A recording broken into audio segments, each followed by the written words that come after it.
আসসালামু আলাইকুম, কি অবস্থা সবাই, কেমন আছেন? অনেকদিন ইচ্ছে ছিল নানির বাড়িতে যাব ঘুরতে, কিন্তু সময়ের কারণে যাওয়া হয় না। আজকে ফাইনালে চলে আসলাম আমাদের নানি বাড়িতে। এখন আমি রয়েছি আমাদের নানি বাড়ির উঠানের মধ্যে। দেখতে পাচ্ছেন এটা হলো আমাদের নানিঘর বাড়ি, আর এটা হলো আমার বড় মামার ঘর। আর চারিদিকে দেখতে পাচ্ছেন ছোট মামার ঘর রয়েছে, মেজো মামার ঘর রয়েছে। এটাই হলো আমাদের নানির বাড়ি। আর এখানে প্রায় অনেকদিন পর আসলাম ঘুরতে। তারপর এখান থেকে চলে যাব বাইরে। সামনে দেখেন অনেক সুন্দর একটা খেজুর গাছ। এই খেজুর গাছে আরেক বছর আমরা রস খেয়েছিলাম। আর এখানে রয়েছে বাড়ির আশপাশ দেখতে অনেক সুন্দর। তারপর এখান থেকে চলে গেলাম আমাদের বাড়ির পিছনে। দেখতে পাচ্ছেন এখানে বাড়ির পিছনে নানা কি সুন্দরভাবে বেগুন গাছ লাগিয়েছে। আর এখান থেকে নানা রানীরা বেগুন তুলে খায়, আর তাদের কিনে লাগে না। অনেক সুন্দর। আর সামনে রয়েছে অনেক সুন্দর নানার ভুট্টা খেয়ে। দেখেন অনেক বড় একটি ভুট্টার খেয়ে। এখানে প্রতি বছর নানা ভুট্টা লাগিয়ে অনেক টাকা উপার্জন করে।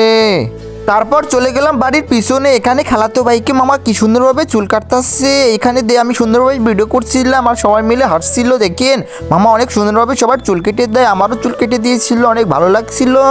আর মামার অনেক চুল কাটার স্টাইল দেখে অনেক ভালো লাগে। দেখতে পাচ্ছেন মামা কি সুন্দরভাবে চুল কাটতেছে। তারপর সামনে মামাতো ভাইরা দাঁড়িয়েছিল, তাদের একটু ভিডিও করে নিলাম, আর তার হাঁটছিল। দেখতে পাচ্ছেন এটা হলো আমার মামার বাড়ি, আর অনেক অনেক সুন্দর। আর এখানে আমি প্রতি বছর বেড়াতে আসি। বন্ধুরা, ভিডিওটি ভালো লাগলে অবশ্যই চ্যানেলটি সাবস্ক্রাইব করে দিবেন, আর সবাই একটু পাশে থাকবেন।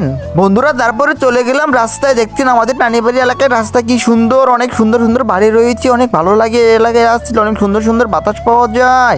এই দেখতে পাচ্ছেন এটি হলো আমাদের নানিবাড়ির সামনের রাস্তা। বন্ধুরা, ভিডিওটি ভালো লাগলে অবশ্যই চ্যানেলটি সাবস্ক্রাইব করে দেবেন।